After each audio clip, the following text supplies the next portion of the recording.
¿Cómo están, queridos amigos? Bienvenidos a un nuevo encuentro, a una nueva reunión, junto a un entrevistado de lujo. Damos inicio a la entrevista de la semana en el podcast Legión Oculta.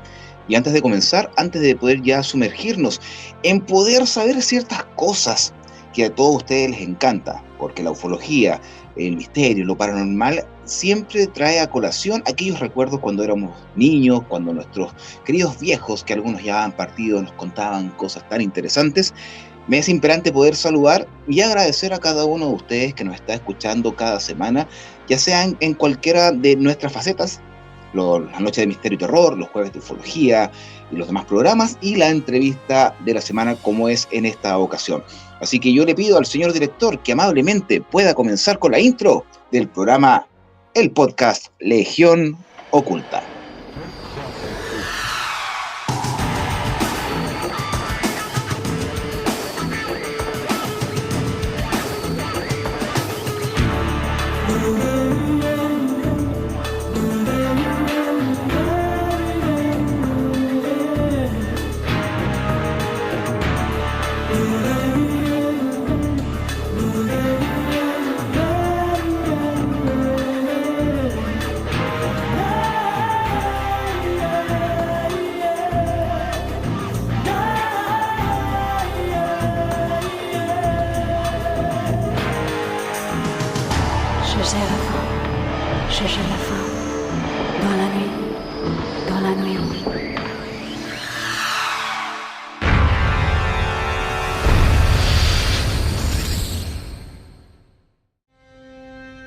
Estás escuchando Legión Oculta.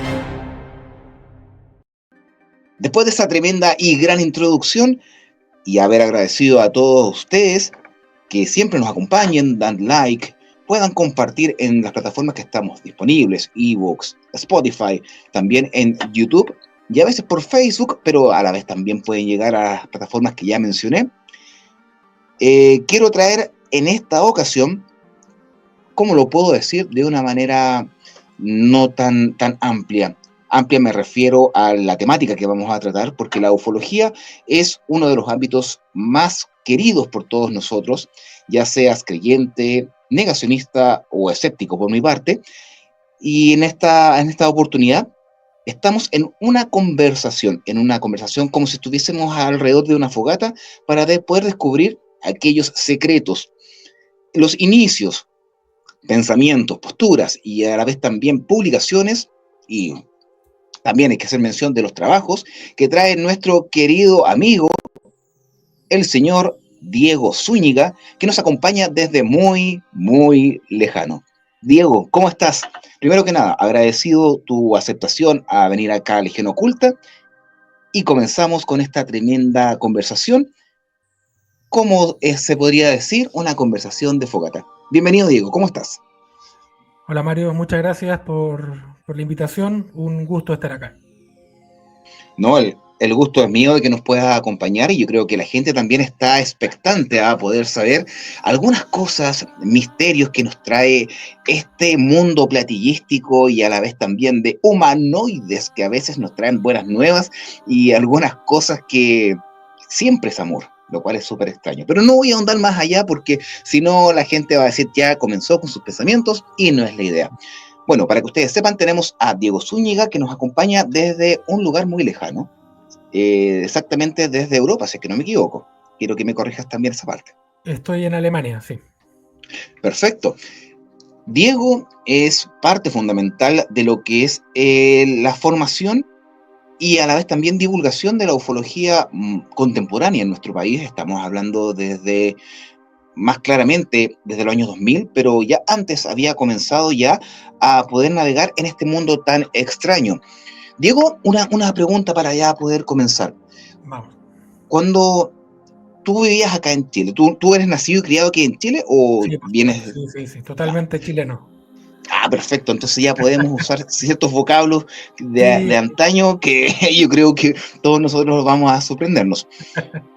Esta temática que tú estás inmerso, que es la ufología, que es un campo muy amplio, en la cual hay muchas personas que divulgan diferentes temáticas, diferentes posturas, unos creen, otros no, unos estaban peleando ayer por el tema de los Estados Unidos y los UAP, pero lo más importante de todo esto, ya que tú eres 100% nacido y criado acá en Chile, ¿desde cuándo nace esa sensación de poder saber qué hay más allá de las estrellas? O esa curiosidad, si el séptimo arte, la pantalla grande, tenía razón cuando se estrenaba Encuentros cercanos al tercer tipo, o La Guerra de los Mundos con Orson Welles. ¿Cómo fue tu inicio dentro de esta temática desde tu juventud? ¿Fue ya adulto o desde niño tenías esa duda? No, ¿Y desde niño, desde dónde viene? Eso es lo que queremos saber también. como la mayoría de las personas que se interesan en este tema, esto empezó conmigo de pequeño, no sé, 7, 8 años, eh, recortando noticias de prensa. En mi casa siempre había muchos periódicos, 2 por lo menos, y a mí siempre me gustó leer el diario. Y las noticias de ovnis en los 80 no eran cosas de todos los días, pero tampoco eran cosas raras. Y cada tanto salían informaciones de apariciones de objetos en distintas partes del mundo, en Chile también, por cierto. Y yo eso lo recortaba y lo pegaba en un cuadernito que tenía marca Torre pequeño, un cuaderno pequeño. Y ahí pegaba estas cosas y era simplemente la colección del recorte del periódico.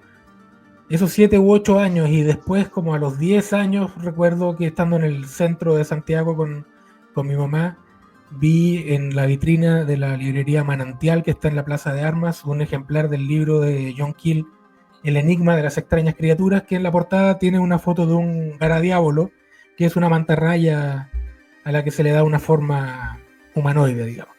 Y esa fotografía había aparecido unos años antes en un recorte, lo tenía yo en un recorte del diario La Tercera, del año 1988. Entonces, cuando yo vi esa fotografía en la portada del libro de John Keel, entré en un éxtasis místico y le pedí a mi mamá que por favor me comprara ese libro. Y ya con ese libro en la casa empecé a leer. Mi primera lectura ufológica fue John Keel, y después empecé ya a obsesionarme no con el tema de los ovnis, que me interesaba de antes, pero de una manera así más bien tangencial, entre otras muchas cosas que me gustaban de niño. Pero con ese libro yo ya empecé a darme cuenta de que había material, de que había libros, que era posible acceder a otras cosas, y ahí empecé ya a armar una colección de libros y de revistas que es lo que finalmente me interesa hasta el día de hoy, la colección, más que lo de los WAPs, tú mencionabas del Congreso de Estados Unidos. Ese tipo de cosas a mí en realidad actualmente no me interesan en lo más mínimo. Lo que me interesa a mí son los lanzamientos de los nuevos libros, estoy preocupado de lo que se esté publicando. Es como una fijación dentro de otra fijación, ¿no? Pues la ufología es una cosa, pero dentro de la ufología hay algo un poco más pequeño, que es la literatura ufológica, y eso es lo que a mí en este momento me convoca. Pero respondiendo a tu pregunta, a corta edad, 8, 9 años, quizá un poquito antes. Mira tú, qué interesante, y hay un dato que me llamó mucho la atención, es Librería Manantial. Y eso nos da indicación de que tu proveniencia es Santiago. Sí. Ahora, como un dato, la librería Manantial todavía existe.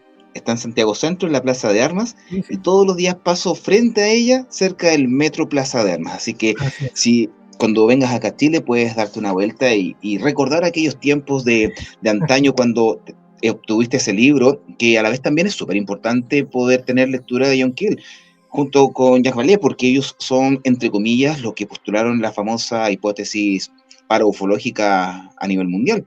Y eso es súper interesante, que comiences con esa lectura. Yo, así como a grandes rasgos, yo te digo que comencé con el Proyecto Libro Azul. El libro Proyecto Libro Azul se me olvidó el autor, que lo perdí. Exactamente, que lo presté y nunca más volvió. Bueno, tú sabes que hay un dicho que dice que hay 2 tipos de tontos, ¿no? Los que prestan libros y los que devuelven los libros. Y Correcto. Y eso lo aprendí siendo yo el primer tipo de tonto, el que presta libros. Así que y nunca me los devolvían. Yo también aprendí de lo mismo, y ahora cada vez que me prestan un libro tengo en mi estantería libros prestados y libros que son míos. Entonces ya sé que estos libros tengo que devolverlos. Ahora, ¿cuándo? No tengo idea. Pero así, para rematar este tema, el que se llevó el libro se va a llevar la gran sorpresa que le faltan 4 páginas que se fueron volando en la estación, en la línea 4, la ventana abierta, y se fueron, como eran hojas sueltas, se fueron volando por el metro. Bueno, no va a poder completar su lectura. Son gajes del oficio. Sí. Ahora, tú notaste algo súper interesante, que es la rama de la ufología en la cual tú estás inmerso, en la cual también es muy interesante, porque la gran mayoría de personas, y me refiero a los adeptos, los seguidores, que leen, ven televisión, van a una conferencia o están en redes sociales, estipulan que el ufólogo en sí es aquella persona que tiene no tiene la posibilidad, sino que él se coloca enfrente de la gente en un simposio y muestra imágenes de ovnis. Ese es el ufólogo conocido para todo el mundo. Sí. Pero no saben que atrás de ellos hay un gran trabajo que son los estudiosos, los eruditos, los coleccionadores, los contactados, aunque suene feo, pero los contactados, que no, para mí no corresponde al tema de la ufología, y cosas por el estilo. Los analistas también, como Marcelo Moya. Ahora, en base a eso, tú en alguna oportunidad de tu infancia, además de poder tener esa sensación de saber qué es la ufología o qué son los platillos voladores, en alguna oportunidad de tu infancia, ¿has tenido la posibilidad de poder avistar algo anómalo que te llamase la atención y que potenciara esas ganas de seguir leyendo? No, la verdad es que no he tenido la suerte, la fortuna. Yo sé que hay muchos ufólogos que se convierten al tema porque vieron algo que les llamó la atención. No fue mi caso. Lo mío fue pura curiosidad. Yo cuando era niño, como decía, tenía acceso a periódicos, entonces leía mucho. Por ejemplo, en ese tiempo me interesaba mucho la Guerra del Golfo, que fue a comienzos de los 90, y yo era chico, pero leía muchas noticias sobre la Guerra del Golfo Pérsico. Ese era un tema que me interesaba. El fútbol siempre me interesó también. Y bueno, la ufología era uno de esos temas, pero no he tenido oportunidad de ver nada. Tampoco estoy muy preocupado de eso, la verdad. A mí me choca un poco que se me catalogue de ufólogo. No tengo nada contra los ufólogos, pero es que en realidad yo no hago eso. Yo soy una persona rara dentro del mundillo, porque a mí las salidas a terreno, por ejemplo, los cerros, a buscar o a grabar, eso nunca me llamó la atención. No digo que esté bien o que esté mal, simplemente, mira, esto es como en el fútbol también. En el fútbol hay gente a la que le gusta jugar fútbol, hay gente a la que le gusta ver los partidos de fútbol, hay gente a la que le gusta hacer estrategias de fútbol, hay gente que le gusta llevar estadísticas del fútbol. Y la ufología es lo mismo. Hay gente a la que le gusta ir al cerro a mirar, hay gente a la que le gusta dar conferencias, hay gente a la que le gusta asistir a conferencias.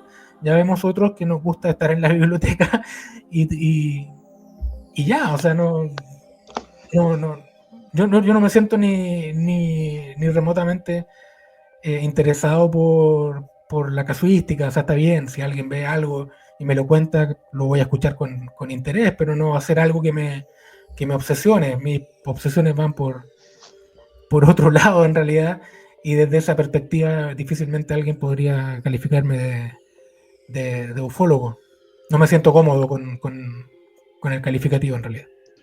Yo creo que en esa respuesta en la respuesta que acabas de dar, te encuentro muy asertiva, ya que a pesar de que yo en mi persona me encanta la comunicación, bueno, trabajo en radio hace muchos años.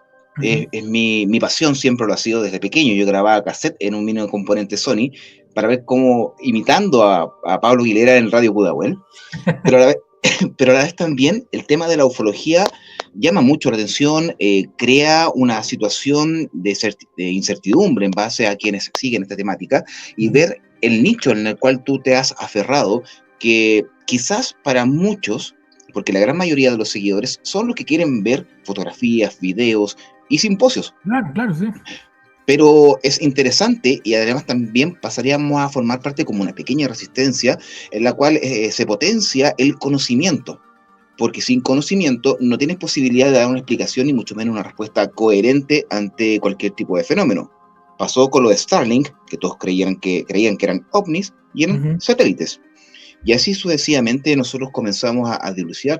Y tú, Diego, en este aspecto, hay que tomarlo de una manera bastante con altura de mira, porque sin esa erudición de la lectura, recopilación, buscar el meollo del asunto de la investigación, porque el fenómeno ovni no es el fenómeno en sí, son quienes están inmersos en la temática, lo que los Claro. caracterizan.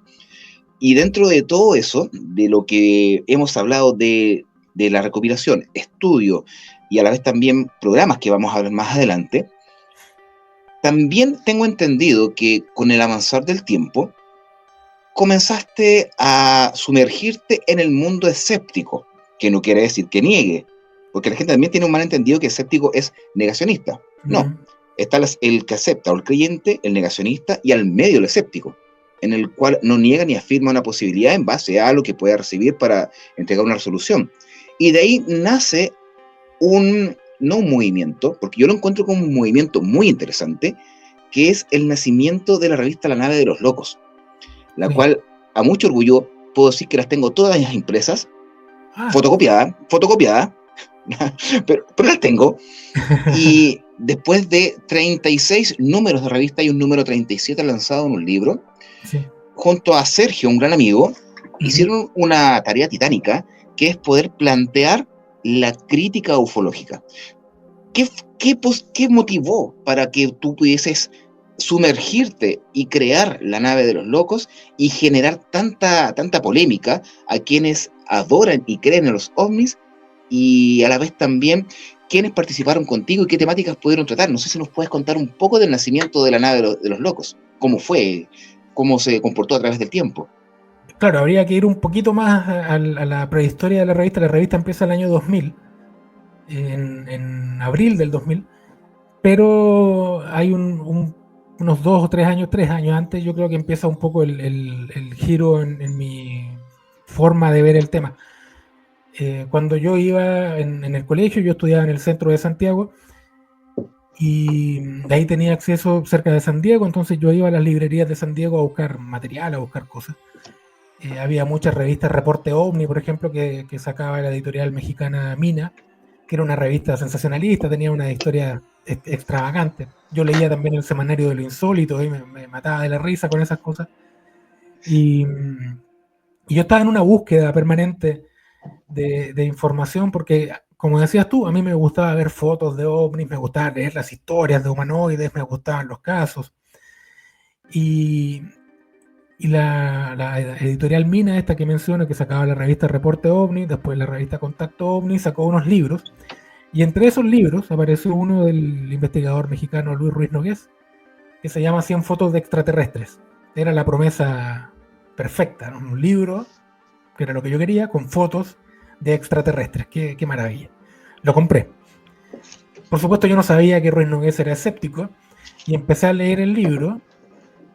Y al contrario de lo que le ocurre a mucha gente, que cuando lee un libro que escéptico como que le choca o le molesta, a mí me llamó mucho la atención que cada artículo que escribía, cada capítulo del libro de Luis, tenía una bibliografía al final enorme, con autores y revistas que yo desconocía por completo. Entonces me abrió un poco el mundo, me abrió los ojos.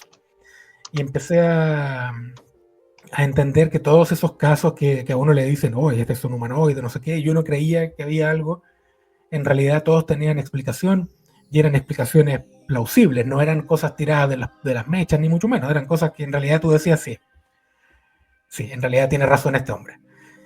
Y a partir de esa lectura de este libro de Ruiz Nogués, con quien después hemos logrado hacer una muy buena amistad, a partir de esa lectura yo empecé a tener un giro un poco más crítico respecto al tema.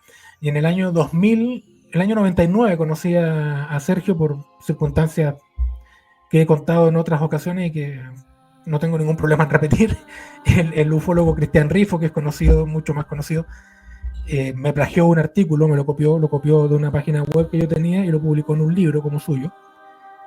Y yo al descubrir esto, por supuesto, entré en shock, porque yo estaba entrando a estudiar periodismo y me parecía, y Rifo ya era periodista, entonces me parecía un poco básico de parte Desleal. de él, no desleal, Desleal. sino básico, pueril, copiar un artículo de internet de un chico de 19 años y publicarlo como propio. Además que poco ético y carente de todo tipo de profesionalismo. Y yo empecé a buscar un abogado porque pensé que se podía poner una demanda, no sé, o algo. Y Juan Guillermo Prado, que también había publicado un libro de OVNI, que también es muy amigo de Sergio y mío, me dio el contacto de Sergio. Bueno, nos pusimos a conversar con Sergio, nos dimos cuenta que teníamos muchos puntos en común y ya lo de Rifo pasó a otra historia. Yo decidí después denunciarlo a través de internet y qué sé yo. Dudo que a él le importe mucho. Viendo cómo están las cosas el día de hoy, va a ser un poco difícil. No solo me copió a mí, le copió a un montón de gente, eso está todo eso documentado. Y bueno, con Sergio nos hicimos muy amigos y como teníamos muchas cosas, teníamos ganas de hacer cosas, de escribir cosas. Yo estaba ya estudiando periodismo en los primeros años, que no era una carrera que me ocupara todo el día, entonces tenía tiempo libre. Y empezamos a trabajar en este proyecto de la nave de los locos. Y bueno, esto duró entre el año 2000 y el 2006.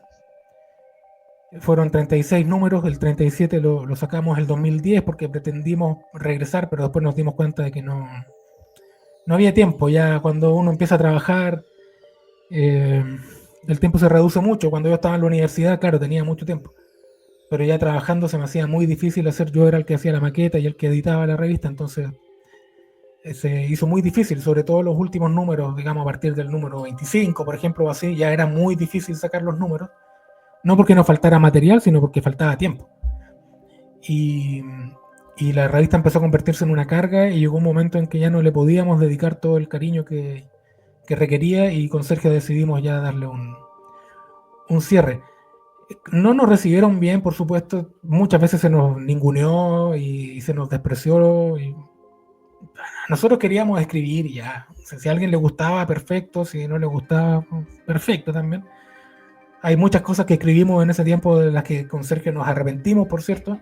Algunos tonos, algunas formas que usamos que a mí me parecen excesivas, pero claro, yo tenía 20 años cuando hicimos eso, Sergio tenía un poco más, tampoco mucho más.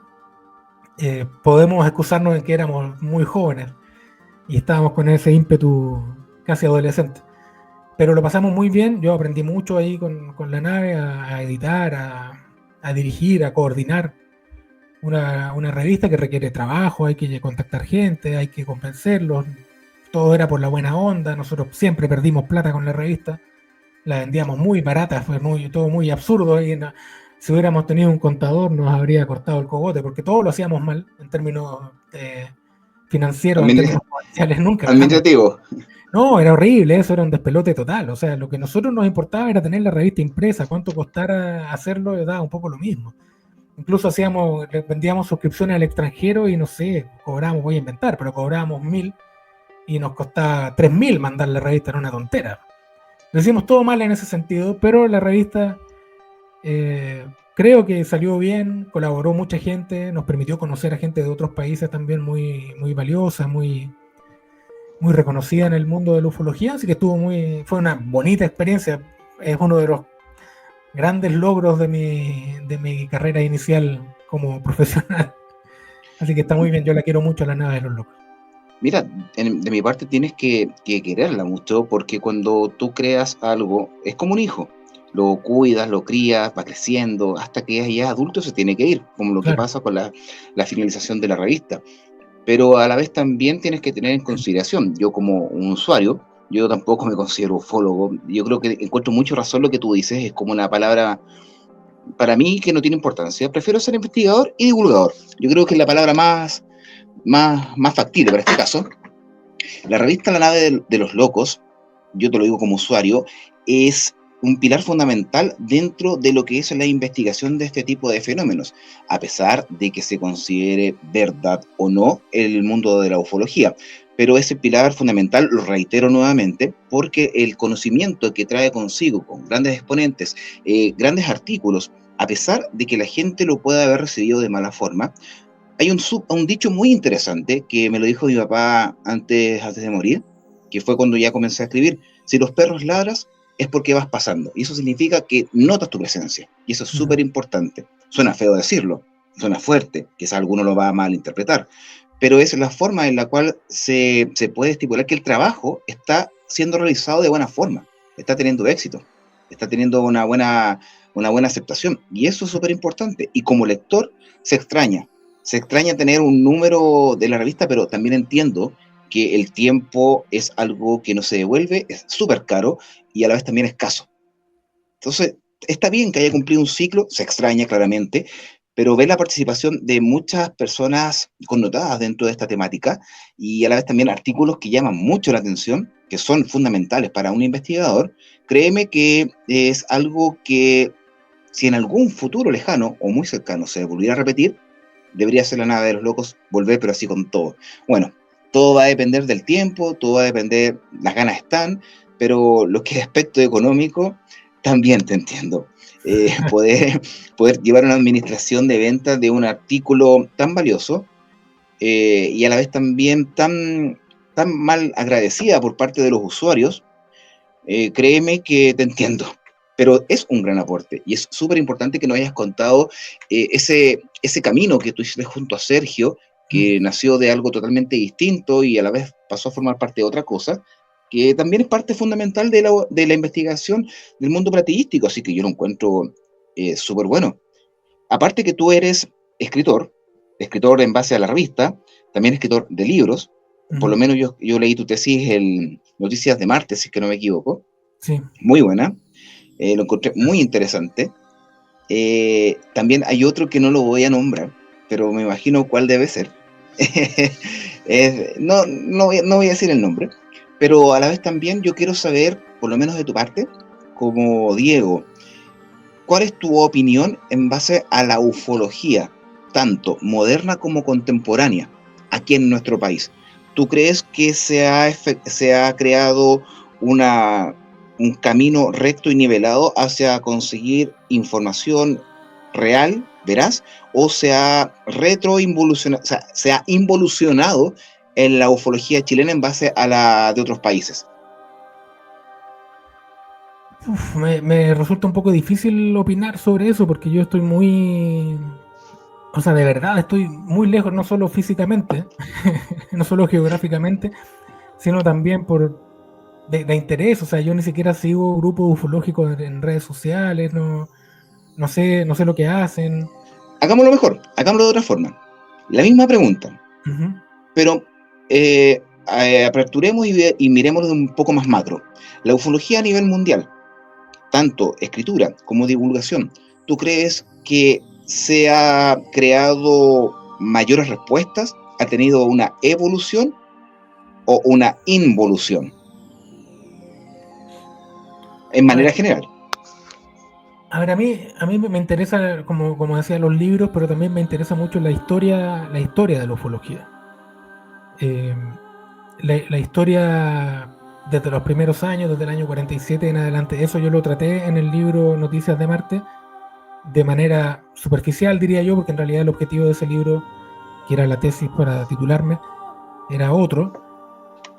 Pero siempre he estado muy interesado en la historia, en cómo se construyó digamos, cómo se fueron formando los grupos en Chile, cómo se reunían, quiénes los conformaban, qué casos investigaban, cuáles son los casos más interesantes. Esa información yo la tengo muy, muy fresca porque me interesa mucho, porque la he ido siguiendo, porque me sirve para algunos proyectos que tengo para más adelante. Estoy muy metido en eso. Lo que yo te puedo decir de lo que yo vi la última vez que yo estuve mirando los grupos ufológicos en Chile, yo te diría que en los 90 había un cierto interés por formar algo más serio, y había 3 grupos grandes, digamos, siempre entre comillas grandes, porque si tenían 3, 4 miembros era mucho, pero para la realidad chilena eso estaba bien. Estaba Omnivisión con Rifo Tamayo y un par más. Estaba Ion con Fuensalida y un par más de personas cuyos nombres lamentablemente no recuerdo ahora, pero los tengo por ahí. Estaba el grupo Ezio con Alberto Urquiza, con Roderick Bowen y un montón de gente más, en el que yo estuve un tiempo también. Y esos 3 grupos le daban una fuerza a la ufología chilena en esos años de los 90, comienzos de los 2000, que le permitía salir en la televisión, había casos, en fin. Ya yo diría que después del año 2002, 2003, eso declina claramente. En la práctica Omnivisión desaparece, Ion se convierte básicamente en Fuensalida, que va por su lado, aparece Rodrigo Bravo después por su lado como militar, y eso le da también a él un estatus distinto. Urquiza se convierte en sanador cuántico, místico y no sé qué. Ezio desaparece. Alguna gente de Ezio también ha fallecido, incluso en el último tiempo. Wilson Cuellar, por ejemplo, que yo lo conocí en Ezio, falleció recientemente. Lo conocí, una muy, muy buena persona, muy linda persona. Y claro, muchos de los investigadores de la primera era ya se fueron muriendo. Y la ufología se convirtió en otra cosa, pero no solo en Chile, sino también en el resto del mundo. Hay mucho de YouTube, hay mucho de video, de YouTube, así, esas cosas que son entre demasiado espectaculares o demasiado simples, ¿no? O son una simple luz, que en realidad puede ser cualquier cosa, o son unas naves así extravagantes que evidentemente son trucajes. Ya hay mucho de youtuber en esto ahora, por lo que yo he visto, por lo que miro. Tampoco, como te decía, yo tampoco estoy muy metido porque no es algo que me llame la atención, pero lo que reclaman muchos ufólogos también, de los más viejos, o sea, de mi generación, es eso, que hay poca investigación en terreno. Estoy hablando a nivel general, no estoy hablando de Chile. De verdad, en Chile no tengo ideas cómo se hace. Pero no, hablemos a nivel general, yo creo que es mucho más interesante. Muy, muy poca investigación en terreno, mucho de video, mucho de figurita de red social, de TikTok y esas cosas, y poco más, ¿no? Muy poca lectura. Se publican muchos libros, pero son más bien refritos, cosas así. Y para responder tu pregunta, yo diría que más bien, no diría involucionar, porque las disciplinas se van ajustando a sus tiempos. La ufología como campo de interés para mucha gente se tiene que ir ajustando a la evolución de los tiempos también. Ya boletines como la nave de los locos prácticamente no existen, hay muy pocos comparados con los que había antes, ¿no? Que uno se mandaba los boletines con otra gente de otros países, se mandaba cartas, te mandaban casos, te mandaban fotos, te mandaban libros. Eso ya no se da, porque por todo eso se hace por internet. Yo para qué voy a sacar una revista ahora si puedo publicar de una página web o tener una revista virtual, que es lo que se hace mucho también. Hay muchas revistas que se distribuyen por PDF, la tuya, por ejemplo, sin ir más lejos, que se distribuyen por PDF, y claro, es más barato que imprimirla y mandarla por correo, pero no tiene el encantito ese que tenía de que tú estabas esperando en tu casa que te llegara la carta con el boletín que estabas esperando, ¿no? Eso ya se pierde, pero no es que sea malo, es que las cosas cambian y hay que ajustarse. Yo no estoy tan seguro de que sea malo que la gente ya no lea sobre ovnis y que más bien haga videos. No lo tengo tan claro, no lo he pensado mucho, no he reflexionado sobre el tema. Solo sé que las cosas van evolucionando y hay que tratar de ajustarse a esa evolución. La ufología va a seguir viva en la medida de que haya gente interesada en el tema y haya gente que esté dispuesta a ir acorde con los tiempos e ir ajustándose a los cambios. Y vamos a quedar siempre los nostálgicos que seguimos esperando que Plaza y Janés publique otra vez la colección Otros Horizontes, o que vuelva a salir una revista como Cuadernos de Ufología. Esas cosas ya no van a pasar. O se saque la nave de los locos de nuevo, que tampoco va a pasar. Mira, uno nunca sabe. Uno nunca sabe. Te lo digo por experiencia. Yo siempre he dicho, de esta agua no beberé. Y al final me veo bebiendo de la misma agua. No quiero decir que eso pueda pasar, pero uno nunca sabe. Pero mira, uno se va ajustando a los tiempos. Y pongo el ejemplo, me pongo como ejemplo, entre comillas, ¿eh? Yo hacía una revista en el año 2000, hacía una revista hasta el año 2006, porque era lo que se hacía en ese tiempo. Se hacían revistas. Como no tengo, también ahora hacemos con Sergio videos, nos metemos en ese mundo de los videos porque hacemos la biblioteca ufológica y la literaria, aprovechando que nos gustan los libros, hacemos videos sobre libros, porque nos vamos ajustando a los tiempos, y además formamos esta editorial con Sergio, con Luis Ruiz Nogués, con Luis González Manso, para sacar libros de temáticas ufológicas que a nosotros nos interesaban y que no estaban siendo publicados. Nos fuimos ajustando también, nos transformamos un poco en algo distinto que se ajustara más a los tiempos que corren. Y de eso se trata esto al final. Si es que a ti te interesa un tema, te vas acomodando y vas sacándolo adelante. Sí, eso es cierto. Pero muy buena explicación lo que tú me acabas de decir, que es aclimatarse a los tiempos. utilizar los medios que tenemos a disponibilidad para poder Claro. seguir efectuando trabajos similares, iguales o distintos. Ujú. Y lo malo, que también yo en este caso voy a tomar el testimonio que acabas de dejar ahí presente, es el asunto de las redes sociales, que de manera maliciosa comienza a aparecer gente que una simple lucecita, y te lo digo porque me ha tocado, y me Ujú. han funado, me han bloqueado, por decir que una luz en un cerro son senderistas y no seres de luz. Y Ujú. créeme que a pesar de que exista mucha tecnología, gran facilidad de poder sumergirse en más conocimientos y encontrar más respuestas, la gente, y acá yo te lo digo de manera personal y espero que el público también pueda comprender lo que yo digo, y si concuerdan conmigo, espectacular, pero no es mi idea, Ujú. está, por lo menos el público, está más inmerso en la creencia que en la lógica de una explicación. Están tan ausentes en el aspecto de poder leer un libro, leer un boletín, una revista, a pesar de que sea en formato PDF. Ujú. Hasta el día de hoy existen audiolibros. O sea, tenemos la posibilidad de poder buscar más información, pero aún así,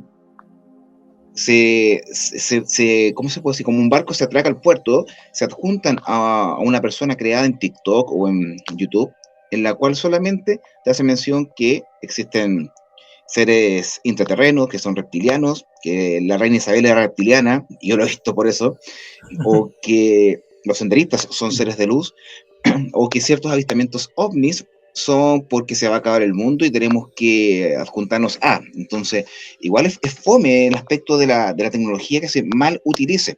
Aquí yo también hago un llamado, por lo menos de tener un pequeño porcentaje de crítica en base a lo que se divulga. Por eso yo siempre digo, no me crean lo que yo digo, saquen sus propias conclusiones. Ujú. Pero a la vez también fomento y valoro mucho de que se pueda adaptar la tecnología que está al día de hoy, como tú lo haces con la cápsula disculpa, la biblioteca ufológica, Ujú. que cuando tengo el tiempo suficiente, que yo viajo todos los días y lo escucho, y le digo a Sergio, oye, buena, te las mandaste, tengo un listado de libros que algún día puedo adquirir, porque aún soy de esas personas que quiero tener mi propia biblioteca gigante, aunque no los alcanza a leer, pero de todo lo que es la historia de la ufología. Pero también se valora mucho de que se den el tiempo, de que entreguen erudición por redes sociales, algo muy difícil, muy complicado, porque es más físico lo que se vive al día de hoy que más Mm. mental me refiero a conocimiento, pero igual es entretenido. Es bueno que evolucione, porque yo vi una evolución en parte a lo que es el escrito del boletín o la revista La Nave de los Locos, y otros escritos también que tienes tú y a la vez también Sergio, con Érase alguna vez en Omnilandia, más Pasaporte a Omnilandia, Mm. la evolución que han tenido en base a la ayuda de conocimiento en redes sociales, en YouTube en este caso. Sí. Y eso a ti, disculpa, dime. No te iba a decir que se dio una coincidencia ahí muy, muy feliz cuando nos conocimos con Sergio, porque coincidimos, estábamos de acuerdo en muchas cosas, no en todas, por supuesto.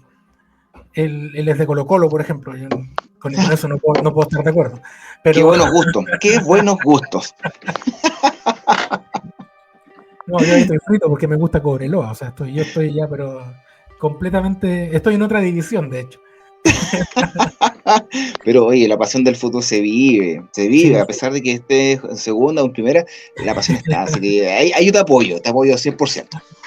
estamos de acuerdo en muchas cosas y se dio la feliz coincidencia, como digo, de que a los dos nos gustaba mucho escribir y nos gustaba mucho leer.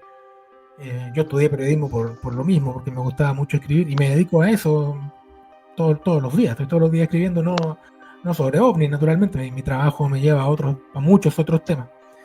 Pero, pero sí, tratamos de que nuestro interés por el tema se mantenga vivo, aun cuando sea para un público más bien reducido. Nunca hemos tenido ninguna aspiración de masividad, ni mucho menos, ni soñábamos con eso, ¿no? Nosotros hacemos esto porque nos gusta. A mí me sirve porque aprendí a editar videos. eh, Se mantiene uno activo en algo distinto a lo que hace en el trabajo, en la vida diaria. Así que por ese lado, súper bien, lo vamos a seguir haciendo mientras nos dé el cuero y tengamos tiempo para ello. Lo pasamos muy bien con Sergio grabando. Ninguno de los dos es muy histriónico, ninguno de los dos se ríe mucho, ninguno de los dos gesticula mucho. Sí, Pero, Sí, pero créeme que da gusto ver los videos. qué bueno, porque sí, de pronto parecemos dos cadáveres conversando. No nos movemos mucho. Pero, No, no creas eso, no creas pero eso, de verdad. nos gusta mucho hacerlo, y lo pasamos muy bien. Ya hemos comentado, a ver, tenemos como 60 cápsulas ufoliterarias y como 60 bibliotecas ufológicas. Son muchos programas, es mucho el trabajo, pero lo hacemos con gusto y hay que leer a veces, leyendo a última hora los libros porque no alcanzamos, porque hay muchos libros que nosotros no los habíamos leído, otros que sí, de antes, ¿no? Pero hay algunos que han salido ahora último que hay que echarle una revisión antes de comentar. Y claro, requiere ahí a veces ponerse las pilas, pero lo pasamos bien. Eso es lo que yo, eso es lo que yo me preguntaba, porque si ustedes hablan sobre literatura, deben tener también gran capacidad de lectura, me refiero en cantidad de libros. Yo decía, pero ¿cómo lo hacen? Porque yo lo admito, yo soy lento para leer, yo soy súper lento, o sea, un libro de 500 páginas me puedo demorar 3 semanas, porque lo hago mientras yo viajo a mi trabajo, es mucha la distancia. Uh-huh. No sé, cosas por el estilo. Yo digo, es súper complejo y se agradece ese esfuerzo que hacen de poder entregar esa cultura lingüística en base al conocimiento de ufología, porque es algo necesario para poder tenerlo ahí dentro de tu propia biblioteca mental y de conocimiento para poder debatir un tema, para poder plantearte frente a una cámara o en este caso estipularlo en letras, que es un libro. Y a la vez también hay un punto súper importante que lo nombraste anteriormente, que son los libros refritos. Y Sí, lamentablemente, se está dando esa tipología, como el libro del libro, del libro, del libro, del libro del tema. mm. Sí, libros que reconstruyen casos que ya están archi reconstruidos sin aportar nada nuevo. Sí, hay mucho de eso, pero porque, bueno, habrá un lado positivo, que hay un nicho, un grupo de gente que está con ganas y dispuesta a comprar ese material. Claro, como el tema, lo que yo opino que como es muy llamativo, porque el morbo llama a la duda y la duda llama a adquirirlo. Y Mm, obviamente si tú hablas como, no quiero nombrar libros, yo te voy a nombrar el mío porque obviamente no tengo problema en ese aspecto.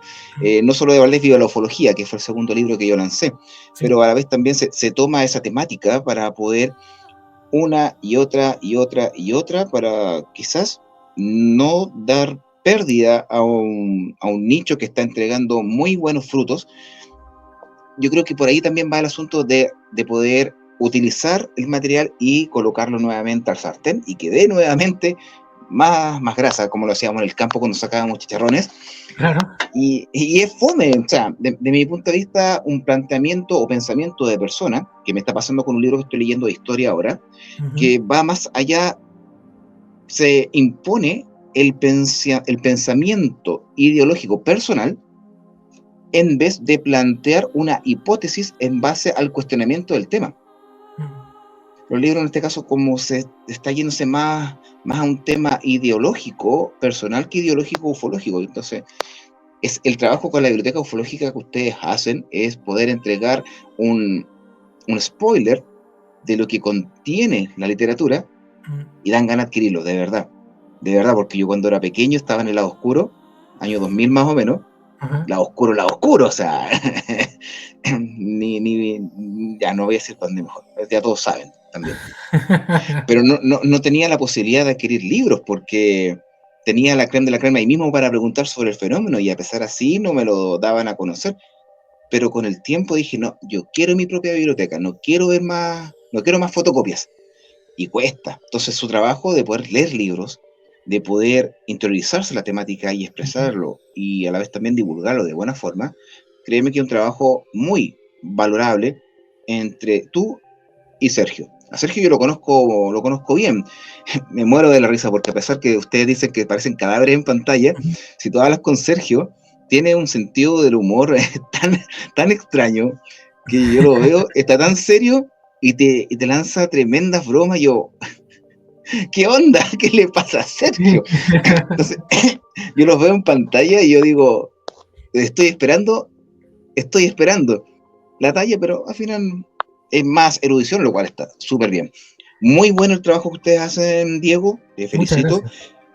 gracias. Es un aporte a la ufología, digan lo que digan, a mí tampoco no me interesan las críticas hacia las personas, porque se valoran cuando mueren y no cuando están vivos.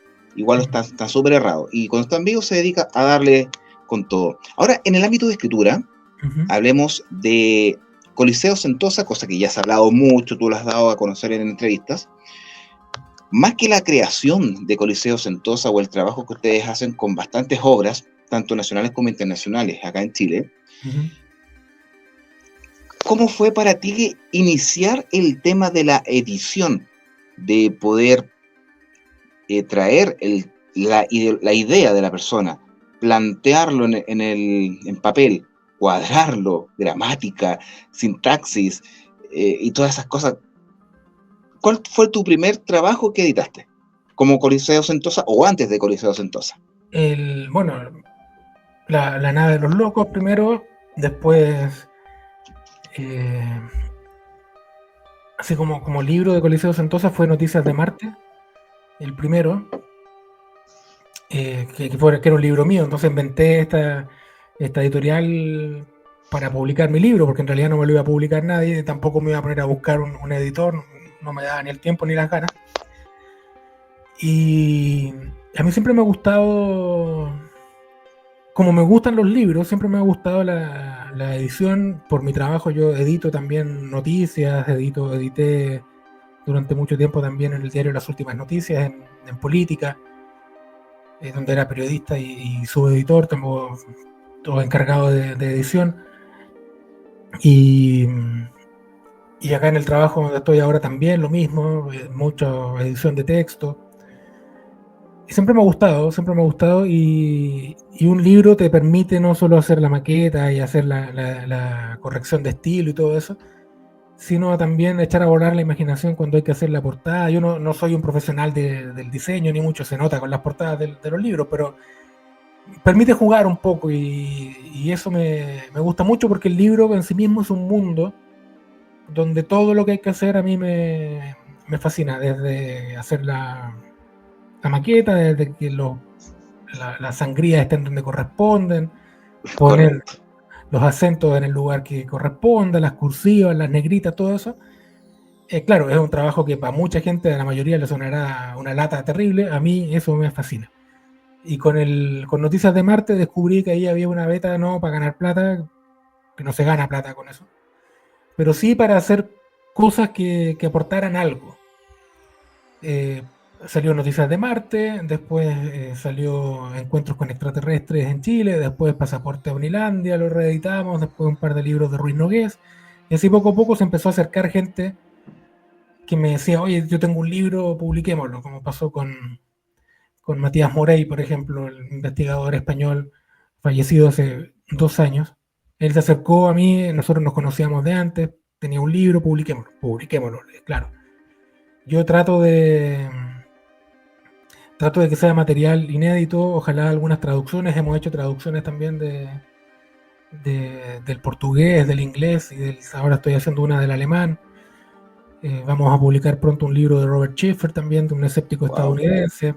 Estamos como por muchas cosas, hay muchos libros también en carpeta, hay como 20 en espera, libros de Martin Kuttmeyer, que es una serie que va a tener como 15 tomos, vamos en el quinto, y así, ahí empezaron a aparecer materiales que no se estaban publicando en ninguna parte, que se estaban perdiendo, porque no estaban en español, y dijimos, bueno, démosle. Y démosle significó empezar a sacar libros del portugués, como decía, un libro de un historiador, de 2 historiadores, de Rodolfo Gautier Cardoso dos Santos y de Claudio Suyochi Zuénaga, que no estaban en español, ahora están, gracias a la traducción de Luis Ruiz Nogués y mía, que yo traduje uno de los dos. Luis González Manso también está traduciendo del inglés. Se abrió por ahí la posibilidad de publicar algunas cosas en francés, pero estamos viendo todavía eso, ahí el traductor sería Sergio. Y se formó este grupo informal que trabajamos por amor al arte, pero que vemos un libro publicado y es como, mira, qué emoción más grande. Hemos conseguido muy buenos prologuistas para los libros, los de Kuttmeyer, por ejemplo. o el libro de Robert Schiffer lo prologa Luis Alfonso Gámez. O sea, estamos generando contenido y eso a nosotros nos gusta, nos entusiasma. Tenemos, como digo, una serie de cosas por publicar, mucho material interesante, cosas antiguas. Vamos a publicar un libro de uno de los editores de Magonia, la revista inglesa, sobre abducciones. Hay un libro de Luis González Manso sobre abducciones también ahí en carpeta. Hay uno sobre estampillas ufológicas también.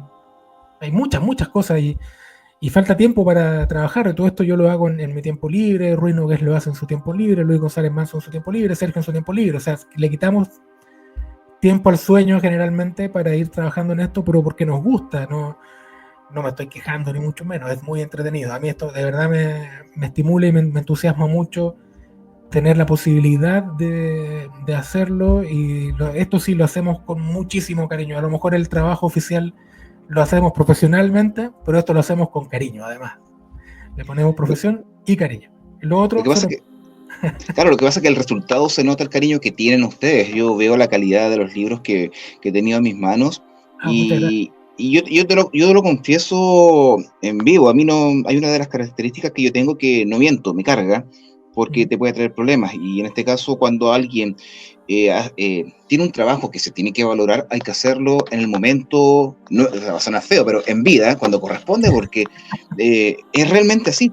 Sí, En el sí. ámbito de edición, yo lo digo públicamente, yo me orienté directamente al trabajo de ustedes, porque yo también originé ese camino por necesidad, yo, por lo menos de manera personal, porque las editoriales, en primera instancia, hacia grandes rasgos, tienen un costo elevadísimo, muy elevado, lo hacen a su pinta, no reflejan el trabajo de la persona, y yo lo vi en carne propia con un par de mis libros. Y yo dije, porque yo sigo mucho su trabajo, a pesar de que ustedes digan, no, pero es que cómo, sí, sigo mucho su trabajo, las revistas, los videos en YouTube yo los veo, me faltan algunos por ver todavía, también lo admito, pero yo dije, ¿cómo lo hace? ¿Cómo lo hace? Y créeme que yo también lo tomé como base a ustedes, lo digo públicamente, para poder también trabajar como mi propio editor por mi necesidad. Claro. Y de verdad que engrandece poder tener a alguien a quien poder seguir. A eso es lo que me refería hace un momento atrás, en base a la entrega de información, y que también se pueda valorar y pueda ser en este caso una parte importante para la enseñanza de la gente. Porque quizás tú lo ves como un mero trabajo. Sí, lo haces con cariño, ocupas tiempo y cosas por el estilo, pero tú no te das cuenta que atrás de ti hay gente que te está observando y que está siguiendo tu trabajo. Y así hay mucha gente que habla sobre tu primer libro, Noticias de Marte, que yo lo encontré buenísimo, y a la vez también yo he hablado con mucha gente que también lo ha adquirido y también lo ha hablado. Pero también hay que ver, eso es el legado que están dejando ustedes. Tú, como Diego Zúñiga, que dentro del mundo de la ufología, aunque tú no lo creas, eres muy conocido. A pesar que no te consideras ufólogo, tú eres conocido. Yo he podido escuchar, o sea, ver tu nombre en muchos libros, tú como referencias, y como por ejemplo, en La Noche de los Centinelas. Aparece varias veces referenciado por las noticias que tú has recopilado y que pudiste entregar a Patricio Abuleme, y otros libros también. Entonces yo digo, ver a una persona como Diego, de un semblante bastante tranquilo, como, no, yo vengo aquí solamente a hacer algo que me gusta, yo te lo digo públicamente, es un trabajo valorable que mucha gente está siguiendo, que está tomando como base fundamental para poder también hacer su propio trabajo, y así se va fomentando la buena divulgación de las temáticas. Como yo los libros de Sergio, que los leo mucho, yo nunca había leído de ufología francesa, y gracias a Sergio yo me pude aprender, pude interiorizarme, pude conocer a John Keel, que yo antes no lo conocía, porque también lo digo, me aferré a malos árboles, en las cuales eran creyentes, y pensaban que todo lo que brillaba era oro, y yo me sentí tan incómodo que me salí de ese mundo, y encontré sus libros. Y los primeros libros te los quería a ti. Nos comunicamos por una plataforma X, y de verdad no me arrepiento, para nada. Oye, Y muchas gracias. gracias por tus palabras, porque en general nadie lo dice de forma tan están abiertas, uno sabe más o menos cuánto venden los libros porque tiene el control a través de Amazon de qué cantidad de libros se venden. Así que, claro, uno más o menos sospecha cuál libro le fue mejor que a otro. Nosotros tenemos algunos bestsellers y otros que se han vendido mucho menos, pero a todos los libros le ponemos el mismo cariño porque en todos creemos que hay algo que puede servir. Y lo que tú me dices demuestra que efectivamente de algo servido. No esto de que hay, no sé, que son personas que son eruditas. No, nosotros tenemos la suerte de que accedemos o conocemos a gente que está a otro nivel, no sé, Nacho Cabria, por ejemplo, el antropólogo español que ha publicado unas cosas extraordinarias y nosotros pudimos acceder a eso antes de los 90, ¿no? Y tuvimos acceso a eso de antes porque precisamente nos interesaba mucho el tema, pero tú dices, yo me arrimé a malos árboles, pero yo creo que hay que arrimarse al árbol que uno tenga cerca y ahí uno se da cuenta, arrimándose a malos árboles, sabe después uno de que hay buenos árboles también. Yo leí libros de JJ Benítez, por ejemplo, cuando era más chico, de Antonio Rivera. Todos leímos libros de JJ Benítez y era imposible no leer, estaban en todas partes. Pues. Es imposible no acceder a ellos. Y JJ Benítez como escritor es muy entretenido, se describe las cosas que escribe y ahí uno podrá cuestionar después qué tan veraces son sus historias, pero como escritor está bien, o sea, es un periodista que escribe historias entretenidas, eso no lo voy a negar, pero también es un personaje nefasto en el sentido de que ha hecho de temas que evidentemente son falsos, ha hecho un negocio. Yo no tengo problemas con que hagan negocio, ¿eh? O sea, si alguien va a ganar plata con la ufología, que lo haga. Si todo trabajo merece ser remunerado, yo no soy de los que dice, que están profitando del tema, ¿no? Loco, cada uno se gana el dinero como puedas, mientras sea honesta la manera de hacerlo, mientras no sea un robo o un cogoteo, está bien. Si alguien hace conferencia y gana plata con eso, bueno, está bien. Cada uno tiene su nicho. Claro, ¿qué me importa a mí? Qué envidia, ¿no? Qué envidia. Yo lo que puedo decir es que con los libros no se gana plata, ¿no? Se distribuye plata, se pues gasta en enviar un libro al prologuista y eso, lo que tú ganaste lo gastaste haciendo eso, ¿sí? Pero o sea, a mí lo que me importa es no perder plata con esto y no perdemos plata. Ricos no nos hemos hecho, yo no vivo en Alemania gracias a Liceo Sentosa. Yo tampoco en Curacaví porque vendo libros, sino que uno siempre está así, por favor, recuperar lo invertido, por favor, aunque sea algo más cercano. Pero eso es, literalmente. Recuperaste las 500 lucas que invertiste, ya, listo, eso es un triunfo, encuentro yo, está bien. Sí, pues si hay algo tampoco está mal, o sea, ojalá gane algo con los libros que uno vende o con los videos que uno publica. A nosotros nos encantaría que los videos de YouTube se monetizaran. Claro, que se monetizaran. Ojalá cayeran algunos céntimos de dólar, porque de verdad necesitamos esa plata para ir pagando. O sea, este micrófono yo lo compré para hacer el podcast y inversión, ¿cachai? La cámara también. Hemos ido comprando libros de los que leemos, los pagamos nosotros, ¿no? A nosotros las editoriales no nos regalan los libros, los tenemos que comprar. Y eso sería bueno recibir algún dinero que sea de la monetización de los videos, pero no se ha podido. Pero da lo mismo, o sea, ya, es lo que es, ¿no? Tampoco nadie nos obliga a hacerlo. Mira, yo creo que el resultado o la gratificación que hay en base a todo este trabajo es la misión cumplida, como lo decíamos en el lado oscuro. Siente la gratificación de la misión cumplida, de poder llegar a personas que quizás tú no te imaginas. Yo me he llevado sorpresas porque yo soy un mero usuario de estas temáticas que me encanta trabajar de manera gratuita. Como decía mi papá, la pega el bombero, está trabajando como bombero. Él me decía lo mismo. Decía, oye, con todo respeto, ¿cuánto estás trabajando como bombero? Yo le dije, sí, pero estoy haciendo algo que me gusta. Y no me habló por varios días. Pero ese detalle es harina de otro costal. Pero la gratificación de poder estar en una pantalla, porque yo, admito, estoy en redes sociales, hago programas en YouTube, podcast, lo hago porque me gusta y tampoco tengo ninguna retribución. Cero. O sea, yo la única retribución que he tenido fue para el lanzamiento de un libro, que la cual yo adquirí las cosas y me dijeron, no, tú eres escritor acá en Curacaví, eres conocido, lo que tú consumiste corre por tu cuenta. Ha sido como la única vez que he tenido retribución así por algo del trabajo que yo hago. Pero el resto, la revista, los libros, que cuesta mucho, tú lo acabas de decir, no hay ninguna retribución, pero eso es sumamente importante. Y a la vez también el trabajo que ustedes hacen con Sergio, y sobre todo tú, que también editar es complicado, tiene su retribución, que es la gratificación que entrega a la gente, el cariño, los likes, compartir el programa, y que están atentos. Entonces yo lo encuentro, por tu parte, Diego, espectacular. Y hablando de eso, de algo espectacular, de poder entregar información, para ir ya cerrando esta entrevista, la pregunta del millón, porque si tú estás inmerso dentro del ámbito de lectura del mundo platillístico, lo cual me encanta esa palabra, la encuentro súper romántica, a nivel mundial, para ti, sin hablar del ufólogo JJ Benítez, que es el mejor novelista que he conocido, lo quería tirar a esa talla, dentro de este mundo platillístico, ¿cuál para ti, a través de la historia, ha sido el mejor caso y el peor caso?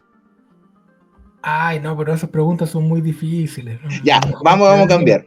¿Cuál es el caso el que más te gusta? ¿El que más te gusta? ¿El que más te gusta? Bueno, en realidad hay varios casos que son entretenidos, que pueden gustar, pero de ahí a que sean reales. Por ejemplo, la foto de Paul Trent del año 50, que es una foto famosa, tomada en Estados Unidos en una granja. Esa foto es interesante por lo que constituyó en su momento. Estaba recién empezando la ufología, era una de las primeras evidencias fotográficas así impactantes, ¿no? Que un granjero que estaba trabajando ahí salió y vio un platillo volador sobre su granja y le sacó unas fotografías. Ahora se dice que que el plato volante estaba colgando de un cable. Hay investigaciones que desmienten la veracidad de la foto, pero en su momento fue muy, muy, muy importante. Salió en todos los diarios, salen todos los libros siempre, como una de las fotos más relevantes de la historia de la ufología. Otro caso, el de Kelly Hopkinsville, de estos humanoides de esta granja también. Todo pasaba en granja, ¿no? Estos humanoides que atacaron una casa, ¿no? La casa de... Tienen una fascinación por las granjas, por los lugares solitarios. Claro, donde no hay nadie. Ese caso a mí me encanta. Hubo balazos, llegó la policía que no vio nada. Un caso fascinante. Siempre me llamó la atención. No, ahora no me acuerdo del nombre de los granjeros en este momento, pero es un caso súper famoso. Esos dos casos son interesantes. Bueno, y en Chile el caso Valdés muestra que es un caso interesante. Hay un caso que a mí me llama la atención, pero por lo malo, ya volviendo al caso bueno y casos malos. Un caso que en Chile es famoso, el año 65, el ovni de Peyuco, este ovni que se llevó a la Tierra. Los ufólogos siempre hablan del caso del ovni que se llevó a la Tierra. Noche de tormenta cerca de Puerto Montt, hay unos rayos velorio. Para el velorio de esta chica que había muerto en un accidente automovilístico. Ven unas luces, noche de tormenta con rayos y truenos, y al día siguiente van a la ladera de un cerro y falta un pedazo de tierra. Entonces los ufólogos dicen, hay un ovni, se llevó ¿por qué un ovni va a querer llevarse a la Tierra? Anda a explicar eso, pero bueno, se llevó una cantidad de tierra supuestamente. Pero revisando los diarios de la época, este es un caso que a mí me interesa porque, y que lo menciono yo en mi libro, porque demuestra el papel de la prensa en todo esto. Hubo algunos periódicos que se fueron por la tesis del platillo volador que sacó a la Tierra, y hubo otros que dijeron, esa noche hubo una tormenta, hubo rayos, llovió torrencialmente como no se había visto en mucho tiempo en la zona, y llovió tanto que hubo un deslizamiento de tierra. En los cerros la tierra se desliza. Yo no sé cómo los ufólogos no se han enterado de eso. Pasa en todas partes del mundo. Siempre que llueve mucho, la tierra se desliza y desaparece porque se va hacia abajo. Correcto. Y uno ve la foto, que esa foto apareció publicada en muchas revistas y en libros, los sin nombre, por ejemplo, ahí aparece la fotografía. En la revista 7 Días también, que se publicaba en esos años, también aparece una fotografía y es evidente que hubo un deslizamiento de tierra. Yo no sé cómo los ufólogos no ven eso.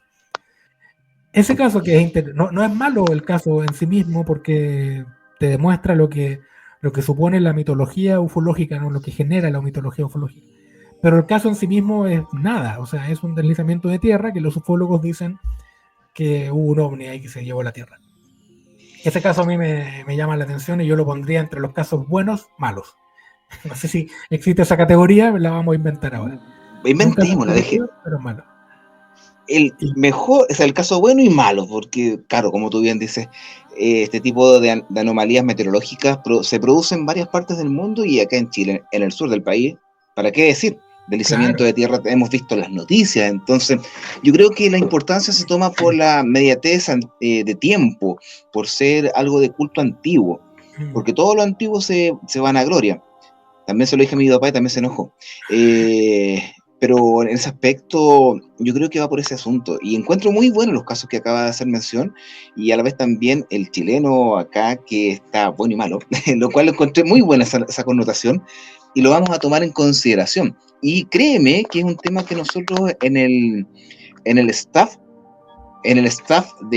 con el CEO de ODI Chile, que somos 4, somos 4, estábamos conversando en nuestro grupo de WhatsApp y hablamos sobre el caso Peyuco y sacamos casi las mismas conclusiones, de decir, oye, pero ¿cómo un caso tan connotado puede tener una explicación más lógica? Así que yo lo encuentro buenísimo, buenísimo lo que nos acaba de decir y a la vez también la conversación que hemos tenido en esta oportunidad. Me encantaría poder tener más tiempo para poder hablar de otras temáticas que quedaron en el tintero, pero esto da pie para que en la próxima oportunidad, siempre y cuando Diego Zúñiga acepte una próxima invitación, podamos estar junto a él acá y a la vez también dar cabida, dar espacio para que pueda también entregar información sobre sus trabajos, sobre sus programas y lo que viene a posterior.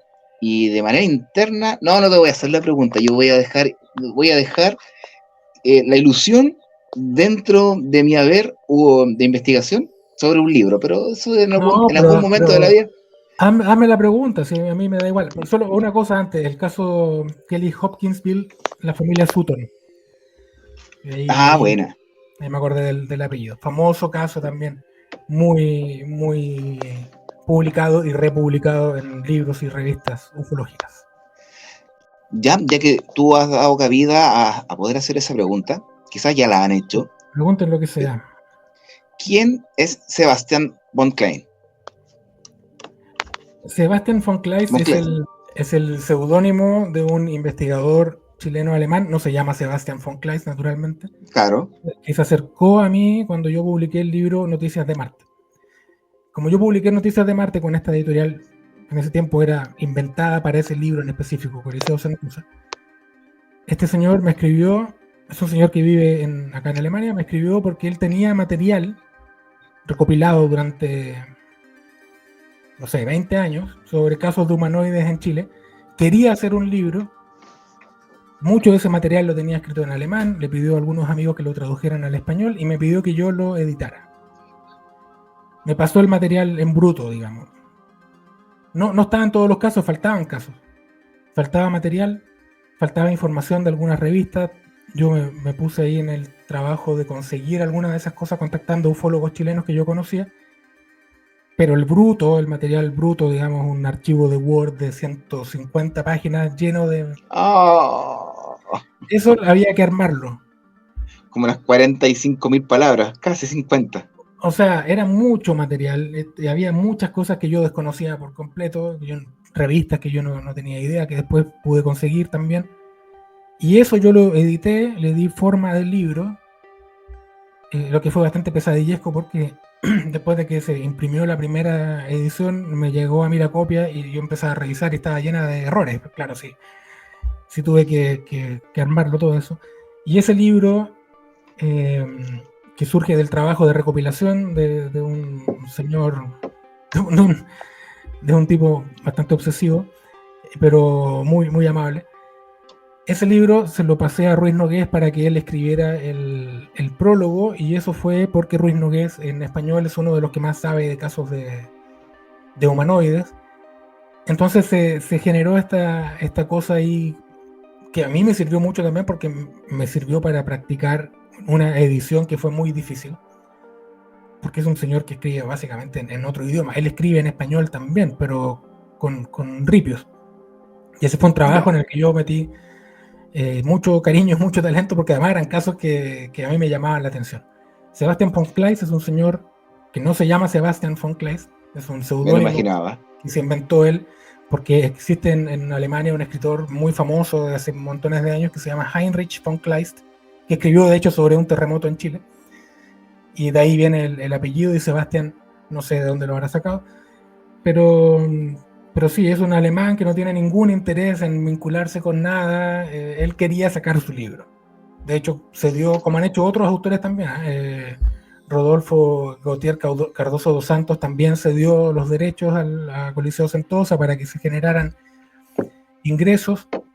Otros autores tenemos otro tipo de acuerdos, pero Sebastian von Kleist dijo, publiquen mi libro, quédense con las ganancias.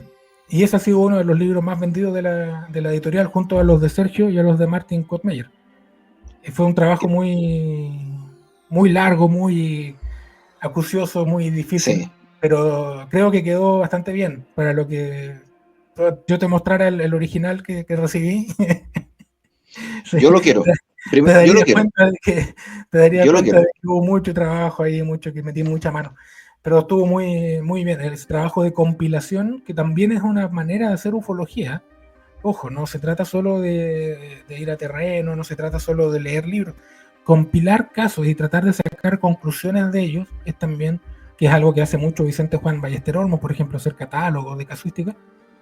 Ese es un trabajo muy interesante porque permite ver algunas tendencias de dónde se dan más casos, de en qué año hubo más y por qué en esos años hubo más. Y eso puede apoyar a una investigación más amplia. Así que un trabajo muy interesante. A mí me gustó mucho aportar con eso. Yo sé que existe el Aparte, mito de que el autor del libro soy yo. Me habría encantado a mí tener tiempo para recopilar esa información desde acá. No tenía cómo. Yo de hecho no he publicado más libros porque publiqué Noticias de Marte el 2013 y el 2020 Un marciano en Alemania, y no he sí. vuelto a hacerlo, a pesar de que tengo muchos proyectos, pero no he vuelto a hacerlo porque no tengo tiempo para hacerlo. Estoy dedicado a la publicación de libros de terceros y en eso me he entretenido. Ya me voy a vengar y ya voy a escribir alguno. De parte que es un tema que yo lo había hablado bastantes veces con un amigo, Germán Manríquez, que también es divulgador de esta temática, y nosotros nos preguntábamos, ¿Sebastian von Kleist es Diego? Y él me decía, sí. Yo decía, no. Yo le decía, sí. Él me decía, no. Al final no quedábamos en nada. Y yo dije, algún día le voy a preguntar. Y aparte que este libro, Encuentros con Extraterrestres en Chile, de 1927 a 2017 creo que es Sí. el rango, junto con Pasaporte a Omnilandia, fueron los dos primeros libros que adquiría Coliseo Sentosa. Uh-huh. Y de verdad, fue años, muchos años atrás, y dije, voy a ver qué onda, ese fue algo en chileno, qué onda. Y de ahí me quedé y no me salí más. Ahora tengo todos los libros en mi biblioteca, Muchas gracias. junto con los de JJ. No, mentira. No, tengo los libros y tengo mis libros preferidos, los de ustedes, Uh-huh. los de Don Patricio Borloni, que en paz descanse, Uh-huh. y al lado tengo los de Stephen Hawking, que me gusta mucho la ciencia, pero están ahí resguardados en mi lugar, están todos arrugados, y lo admito, las tapas están todas arrugadas, el papel, las hojas están todas dobladas, porque siempre los leo. Me siento en mi sillón y comienzo a leer. Entonces, para ir cerrando esta entrevista, Diego, ¿por qué hice mención de todo eso? Uh-huh. Porque los libros en sí son la puerta hacia un mundo en la cual tú te puedes encontrar un millón de cosas. Te puedes encontrar libros buenos, libros malos, pero tenerlos ahí, considerar los buenos libros como una base fundamental para poder hacer tus trabajos. Yo lo hablo de manera personal y quizás también hablo por parte de muchas personas que están y escucharon o van a escuchar este podcast, que ha tenido muy buena acogida. Quieranme decir, de mi parte, yo lo digo, busque los libros de Coliseo Sentosa, busque los libros de Sergio, de Diego, son muy buenos, y a la vez también quiero también agradecer por el trabajo y también la trayectoria que has tenido dentro de la investigación, quieras o no, ufológica. Estás ahí, estás dentro del mundo ufológico, pero de muy buena forma. nunca he escuchado algo malo, sino que a la vez también buenas referencias. Así que yo te quiero agradecer, Diego, que nos hayas acompañado en esta ocasión, en la entrevista de la semana, y a la vez también entregando una carta de compromiso para que más adelante, siempre y cuando tú lo aceptes, puedas volver a visitarnos a los estudios de Legión Oculta y conversar alguna temática interesante en base a esta causística que a todos nos apasionan y que hasta el día de hoy esperemos algún día encontrar la respuesta de dónde diablos vienen y quiénes diablos son. Bueno, muchas gracias por la invitación, Mario. Yo con todo gusto vengo cuando sea que me inviten para hablar de estos y de otros temas si fuese necesario. Así que muchísimas gracias y gracias a quienes hayan escuchado el podcast hoy. Yo lo que digo, vean los programas de la Biblioteca Ufológica, las cápsulas que tienen también con Liceo Sentosa, que son cortitas, concisas, apretaditas y muy buenas. Nada que decir, muy buenas. Así que Sentosa.cl para que echen un vistazo. Redes sociales que te puedan ubicar ante cualquier tipo de eventualidad, puede ser la edición de un libro, uno nunca sabe. Sí, en Facebook, en Twitter ponen en Twitter Coliseo Sentosa y aparece de inmediato, en Facebook lo mismo. Ahí me pueden encontrar. Ahí voy. Perfecto, Diego. Perfecto. Oye, vuelvo a agradecer la presencia acá en Legión Oculta y solamente me queda decir, como decía el gran Gustavo Cerati, gracias totales. Esperando volver a encontrarnos en otra oportunidad y agradecer también a quienes nos han sintonizado. Me encanta decir esa palabra, tengo pegado por el tema de la radio, pero gracias por habernos escuchado, haber estado presentes, haber dejado un like y haber compartido en cualquiera de nuestras plataformas. iVoox, que para mí es un clásico y siempre vamos a estar, Spotify y también en YouTube. Han escuchado, han estado presentes en la entrevista de la semana junto a Diego Zúñiga en el podcast Legión Oculta. Bueno, ya me conocen, pero igual me presento, Mario González, Capitán UFO, que los acompañó durante esta jornada y los invito para que nos vuelvan a encontrar la próxima semana, porque los vamos a sorprender tanto en programas y a la vez también temáticas que a ustedes tanto les encantan. Que estén muy bien y nos vemos en otra oportunidad.